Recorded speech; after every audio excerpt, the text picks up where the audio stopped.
السلام علیکم پیارے بچوں، کیا حال ہے؟ آج ہم آپ کے لیے ایک اور بہت پیاری سی کہانی لے کے آئے ہیں جس کا نام ہے طوفان میں مہمان۔ تو شروع کرتے ہیں اپنی آج کی پیاری سی کہانی۔ بہت عرصے پہلے کی بات ہے، شہر قصور کے علاقے پتوکی میں ایک غریب پرور کنبہ آباد تھا۔ یہ کنبہ روزگار کی تلاش میں یہاں آیا اور پھر ایسا آیا کہ مدت بیت گئی، وقت کے دن رات سال پر لگا کر اڑنے لگے۔ 16-17 سال گزر گئے، یہاں کے لوگوں اور اس کنبے کا آپس میں بے انتہا پیار ہو گیا اور پردیس بھی دیس بن گیا۔ یہ کنبہ مختصر سے افراد پر مشتمل تھا۔ دادا جان مشتاق احمد مدنی، والد احمد سعید، بیٹا محمد صفی اللہ اور بیٹے کی والدہ سمرہ۔ محبت کرنے والے، بے لوث اور حرص و حوث سے بے نیاز، یہ لوگ سادہ زندگی بسر کر رہے تھے۔ ان کے ہمسائے میں ساجدہ خاتون بما اپنے خاندان کے رہتی تھیں، جن کا تعلق بورے والا سے تھا۔ ان کی بھی 2 ہی اولادیں تھیں، ایک بیٹا اور ایک ننھی بیٹی ایمان۔ ان سب کی آپس میں ایسی دوستی تھی کہ مثال ڈھونڈنی پڑتی۔ زندگی کے ہر دکھ سکھ میں دن رات ایک دوسرے کے مددگار۔ سنہرے سنہرے لمحات تھے، کائنات کا حسن یوں لگتا اس کنبے کے آنگن میں اترا ہی رہتا۔ مہمان، دوست، بوڑھے، بچے، سبھی کا آنا جانا لگا رہتا، اور خاص بات یہ بھی تھی کہ فضول اور فالتو باتیں نہیں ہوا کرتی تھیں۔ اللہ و رسول صلی اللہ علیہ وآلہ وسلم کا ذکر بلند کرنے کی سعادتیں بھی ان سب کو ملتی رہتی تھیں۔ یوں ایک پاک و صاف ماحول بھی پروان چڑھتا گیا۔ مل جل کر نمازیں ادا کی جاتی، تسبیحات پڑھی جاتی اور خصوصی دعائیں بھی مانگی جاتی۔ اللہ تعالیٰ کی محبت اور اس کے حبیب محمد صلی اللہ علیہ وآلہ وسلم کی محبت کا خزانہ بھی مانگا جاتا، اور تمام محلے دار بھی ایک دوسرے کے ساتھ عزت و احترام سے پیش آتے۔ اس طرح دعاؤں کا یہ نہ ختم ہونے والا سلسلہ بھی جاری و ساری رہتا۔ انہی خوبصورت ترین دنوں میں سے ایک مرتبہ کا ذکر ہے کہ موسم یک لخت خراب ہونے لگا۔ ابر یوں گھنگھور گھٹاؤں کی صورت اکٹھے ہوئے جیسے برسوں کی سیرابی چاہتے ہوں۔ اوائل سرما بھی تھا، دن تھوڑے تھوڑے سے لگتے تھے اور شام جلد رات سے پہلے اپنے ملگجے ملگجے پنکھ پھیلائے چپکے سے چلی آیا کرتی تھی۔ محمد صفی اللہ کے والد احمد سعید اپنے کاروباری سلسلے میں اوکاڑا گئے ہوئے تھے۔ ان دنوں ان کے پاس 4 پہیوں والی گاڑی نہیں بلکہ 2 پہیوں والی سواری موٹر سائیکل ہی تھی، اس لیے شام کا سفر اکثر دشوار بھی ہوتا، لیکن باامر مجبوری، رزق اور روزی ہر کام کرنا پڑتا۔ تبھی تو برکت دروازے پر دستک دے کر اندر آ جایا کرتی ہے اور کشادگی رزق کی نشانی ہوتی ہے۔ یوں بھی جس گھر میں مہمان آتے ہیں وہاں رحمت برستی ہے۔ اس ابر آلود موسم میں ایسی گھڑی میں یہاں بھی مہمان ہی آنے والا تھا، مگر کون؟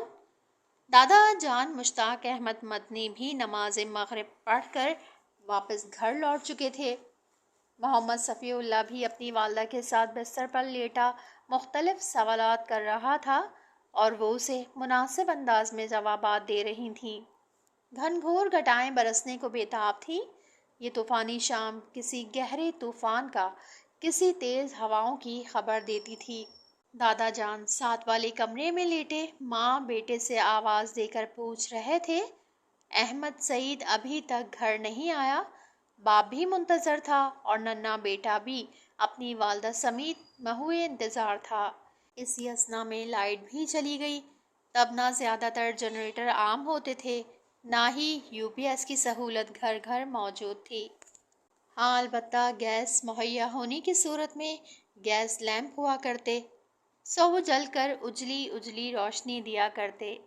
یہ لالٹینوں سے اگلا لیمپ کا دور تھا، انہوں نے بھی لیمپ روشن کر لیا۔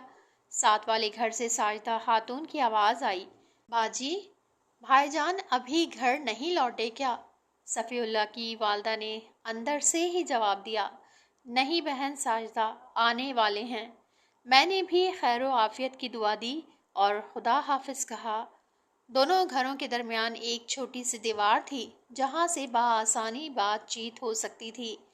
ایک دوسرے کو کھانے کی اشیاء بھی پکڑائی جاتی تھیں اور ایک چھوٹے سے ممبر پر چڑھ کر ایک دوسرے کو دیکھا بھی جا سکتا تھا۔ محمد صفی اللہ بھی اب اپنے ابو جان کے بارے میں پریشان تھا اور سو نہیں پا رہا تھا۔ رات بھی گہری ہو چکی تھی، بادلوں نے کھل کر گرجنا شروع کر دیا تھا۔ جلد ہی موسلا دھار بارش بھی شروع ہو گئی۔ رات اندھیری تھی، طوفان گھن گرج بجلی کی کڑک کڑ کڑ کڑ خوفناک منظر بن چکا تھا۔ عشاء کی اذانیں بھی ہو چکی تھیں۔ دادا جان نے فون پر دوسرے امام صاحب کو نماز ادا کرنے کا کہہ دیا تھا، اسی لیے جماعت بھی کروا دی تھی۔ اب وہ بھی دل میں بے حد پریشان تھے کہ احمد سعید کہاں رہ گیا ہے، ان کا رابطہ بھی نہیں ہو پا رہا تھا۔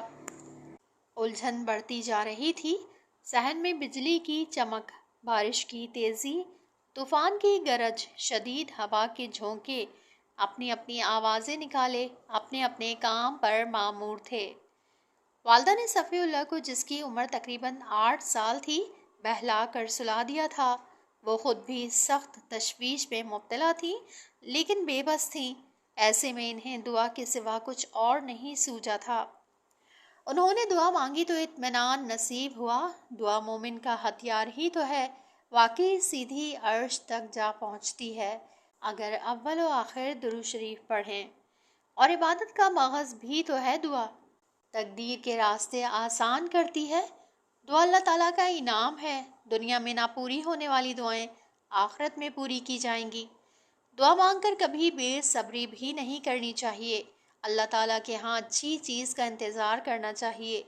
جی ہاں، دعا کے بعد اسی لیے تو والدہ محترمہ کو اطمینان نصیب ہوا تھا کہ معاملہ اللہ تعالیٰ کے حوالے۔ ادھر والد احمد سعید اوکاڑا سے واپسی پر ایک خطرناک طوفان میں گھر چکے تھے۔ اس طوفان نے بہت سے درختوں کو تباہ و برباد کر دیا تھا۔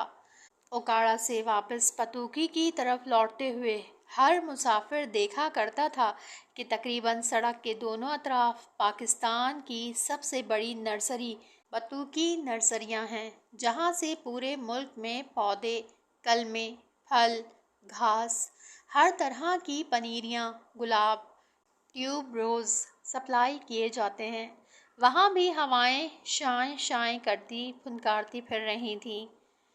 طوفان میں اتنی تیزی اور شدت تھی کہ پرندے اپنے گھونسلوں میں براجمان آنکھیں بند کیے جھول رہے تھے اور طوفان سے نجات کی دعائیں مانگ رہے تھے۔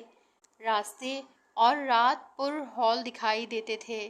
پہلے تو والد احمد سعید نے طوفان ہی میں سے گزرنے کی ٹھانی، لیکن پھر نہ جانے کیوں انہوں نے اپنا ارادہ بدل دیا۔ ان کی موٹر سائیکل ہوا کے شدید تھپیڑوں سے ٹھہر ٹھہر جاتی تھی۔ صفی اللہ کی والدہ سمرہ نے جب دعا مکمل کی تھی اور سب کچھ اللہ تعالیٰ کے حوالے کیا تھا تو انہیں باہر کھڑکی کے ذریعے صحن میں ایک بلی بھاگتی نظر آئی تھی۔ انہوں نے فوراً دروازہ کھول کر دیکھا تو بلی درمیانی کمرے میں گھس گئی، جس کمرے میں ان کا سامان وغیرہ پڑا تھا۔ وہ بھی اسے نکالنے پیچھے پیچھے چلی گئی۔ دادا جان آہٹ سن کر کہنے لگے، کیا بات ہے بیٹا؟ وہ بولی، آپ آرام کریں، کوئی پریشانی کی بات نہیں ہے، بلی آ گئی ہے، اسے نکالنے لگی تھی۔ دادا جان کروٹ بدل کر پھر سے سونے کی تیاری کرنے لگے۔ بڑھاپے میں نیند جلد نہیں آتی، ماضی کی یادیں بھی ہمراہ سفر کرتی رہتی ہیں۔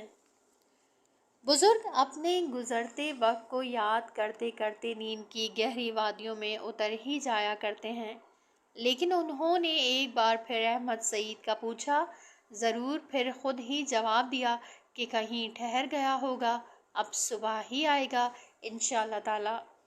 بلی کونے میں دبک کر بیٹھ چکی تھی۔ جب والدہ اسے نکالنے لگی تو ایک خیال بجلی بن کر ان کے ذہن میں کوندا کہ نیکی کبھی رائے گاں نہیں جاتی۔ اگر یہ بلی ادھر پناہ لے چکی ہے، باہر طوفان بھی ہے، بارش بھی اور گہری کالی سیاہ رات بھی، تو ایسے میں اسے کہاں نکالوں؟ بھیگ کر گیلی ہو گئی تو مر ہی نہ جائے، یا پھر کوئی کتا اسے کاٹ نہ لے، یا اچانک خدا کی طرف سے آ گئی ہے تو پھر ایک رات پناہ لے ہی لے۔ یہ سوچ کر انہوں نے کمرے کا دروازہ بھیڑ دیا تاکہ بلی ڈر کر ادھر ادھر نہ بھاگے، بلکہ آرام سے گرم ہو کر بیٹھ سکے اور چاہے تو سو بھی جائے۔ یہ مہمان طوفان میں آیا تو رحمت ہو گئی، کیونکہ جب صفی اللہ کے والد محترم وہیں رک گئے تھے تو صبح طوفان گزر جانے کے بعد معلوم ہوا کہ راستے میں ایک دو گاڑیوں کے آگے درخت گرے تھے اور اتنے بڑے تھے کہ انہیں پار کرنا، اٹھانا، ہلانا جلانا بے حد پیچیدہ کام تھا۔ اور شکر ہے کہ اس طوفانی رات ان کی بھی بہت بچت ہو گئی، وہ خیر و عافیت سے دوسرے دن گھر پہنچ چکے تھے۔ بلی نہ جانے کہاں سے مہمان بن کر آئی تھی اور ایک رات پناہ لینے کے بعد خود بخود جا چکی تھی۔ ایک جانور کی جان بچانے کی کوشش کی گئی تھی تو دوسری انسانی جان اللہ تعالیٰ کی رحمت سے محفوظ رہی تھی، کیونکہ طوفانی شدتوں سے اموات بھی واقع ہو جاتی ہیں، چھتیں بھی گر جاتی ہیں۔ یہ بہت حیران کن رات تھی، جس میں بہت بڑا سبق تھا کہ مہمان صرف انسان ہی نہیں بلکہ دوسرے جاندار بھی ہو سکتے ہیں، اور طوفان میں مہمان تو واقعی رحمت بن چکا تھا۔ اور یہاں یہ ہماری کہانی ختم ہوئی۔ کامنٹس کر کے ضرور بتائیے کہ کیسی لگی یہ کہانی، اور چینل کو لائک اور سبسکرائب ضرور کریں تاکہ ایسی پیاری سی اور مزیدار کہانیاں آپ کو ملتی رہیں۔ تو اپنے پیارے بچوں سے اگلی کسی کہانی میں ملاقات ہوگی، تب تک کے لیے اللہ حافظ۔